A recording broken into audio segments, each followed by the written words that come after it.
वगैरे नाहीये मी, टेन्स. बरं ठीक आहे, आय बिलीव्ह यू. पण एक सांगशील? काय? तूच मुद्दाम स्वानंदीला त्रास देण्यासाठी ती चिठ्ठी फेकली होतीस ना? काय बडबडतेस तू तनिष? ती चिठ्ठी मी का फेकेन?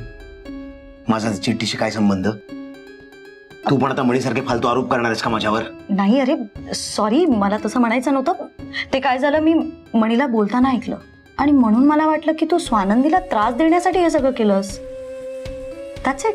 मी काही चिठ्ठी वगैरे टाकली नाहीये, मी काही केलं नाहीये. सुजीत, हा, स्वानंदीवर अतिप्रसंग झालाय आणि हा कोणी केलाय हे जर त्यांच्या आधी आपण शोधून काढलं तर? जस्ट इमॅजिन ना.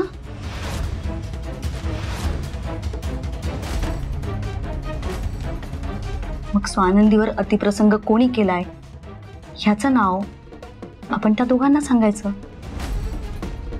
आणि मग त्या बदल्यात आपण हे घर, पेपर्स आणि मुळात आपला अर्जुन त्यांच्याकडून परत घेऊ शकतो आणि ते आनंदाने देतील सुद्धा. बेस्ट प्लॅन आहे. What say? Isn't it? काय बडबडतेस? स्वानंदीचा गुन्हेगार तो स्वानंदी मणीची शोधून घेतील, त्यांचं काय ते बघून घेतील. यू त्यात पडायचं नाहीस. ऐकून घे ना सुजित. अरे सुजित,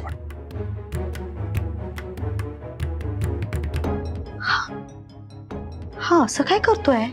लॉजिकली तर बोलते मी, काही चुकीचं बोललेच नाही. जर आपण स्वानंदीचा गुन्हेगार शोधून काढला तर त्यात आपलाच फायदा आहे. मग सुजित अवॉइड का करतोय? तू का घाबरतोय इतका?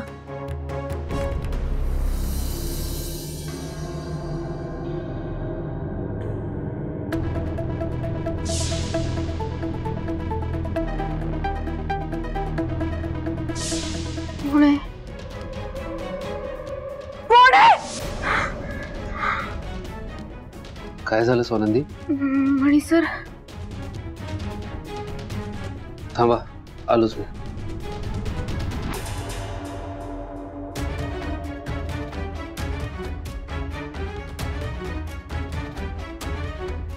ठीक आहे पाणी.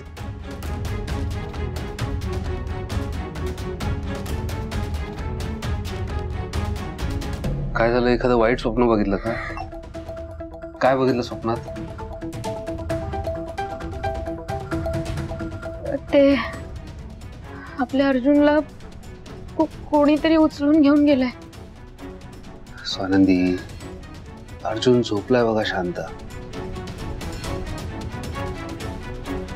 तुम्ही पहिले हे विचार करणं थांबवा. अर्जुनला आपल्यापासून कोणीच दूर नेऊ शकणार नाहीये. झोपा आता शांत. कोण असेल माझा गुन्हेगार? मला ते खरंच कळेल का? स्वानंदी, अहो नका विचार करू, झोपा.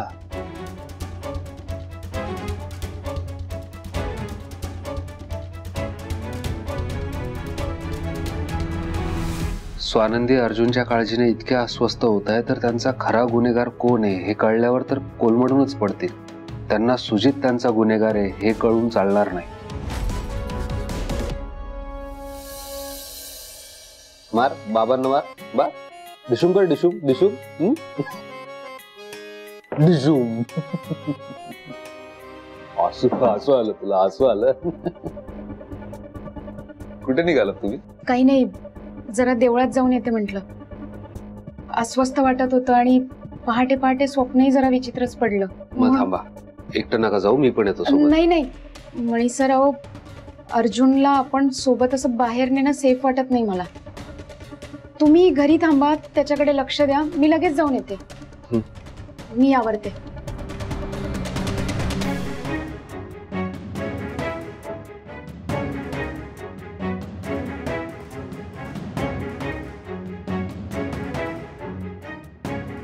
त्या चिठ्ठी टाकणाऱ्या माणसाने स्वानंदीला गाठून सत्य सांगितलं तर?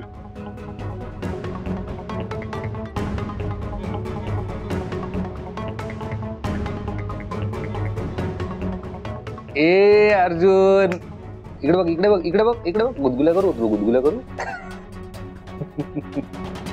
मी मणी सरांशी खोटं बोलून जातीये. त्यांना सांगू का त्या चिठ्ठीबद्दल?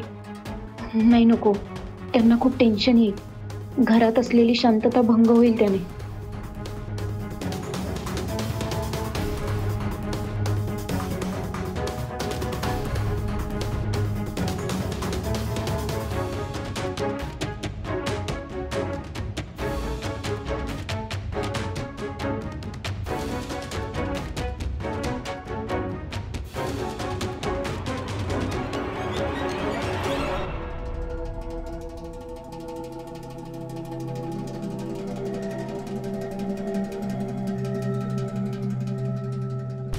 मी खरंच माझा गुन्हेगार कोण आहे हे जाणून घ्यायला हवंय का आत्ता? आत्ता कुठे माझ्या आयुष्यात चांगले आणि आनंदाचे दिवस आलेत.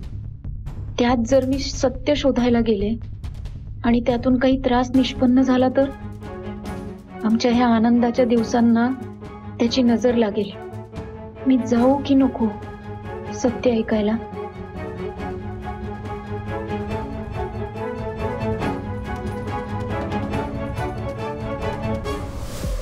कुठे निघालीस? अशी काय बघतीयस? मीच आहे, जुनी स्वानंदी, जिला तू विसरलीस. माझ्यावर झालेला अत्याचार विसरलीस तू? मी काय काय त्रास सहन केलाय हे सगळं विसरलीस? अख्ख्या जगाने माझ्या तोंडात शेण घातलं होतं, ते सगळं विसरलीस? तू आता मात्र मजेत आहेस. तुझ्या आयुष्यात 4 दिवस सुखाचे काय आले? तुझा नवरा, तुझा मुलगा तुझ्या सोबत काय? तू मला झालेला सगळा त्रास विसरलीस. हे बघ स्वानंदी, तुला न्याय नको असेल, पण मला माझ्या गुन्हेगाराला शिक्षा देऊन न्याय मिळवायचा आहे.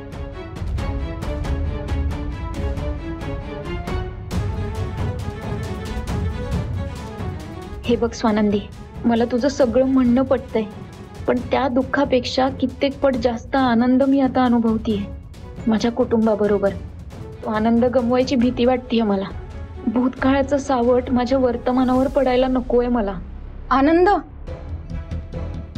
अगं स्वानंदी, तुझा गुन्हेगार बाहेर मोकळ्या हवेत फिरतोय आणि तू आनंदात जगतीयस.